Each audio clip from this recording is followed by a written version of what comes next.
Kemudian Untuk waktu dan tempat kami persilakan kami. kemudian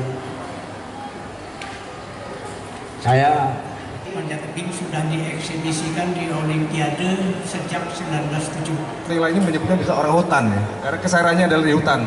Beliau ini Berlalu itu adalah nomor yang memberikan kesempatan pada narasumber kita untuk menjelaskan. kami ucapkan terima kasih banyak atas undangan adik kita Inaya. Atlet yang kemudian difasilitasi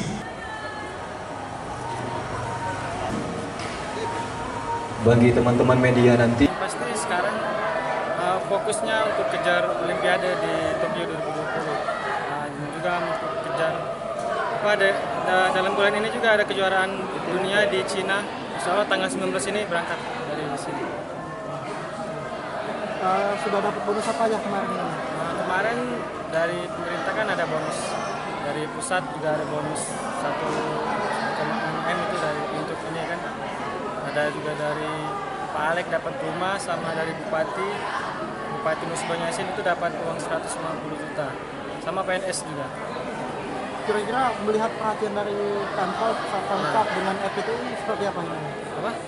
Lihat perhatian yang diberikan oleh Pemkot sama FPTI gimana? Yang pastinya ini kan perhatiannya dari pemerintah juga bisa memotivasi para atlet juga untuk meraih prestasi yang lebih baik lagi, baik di nasional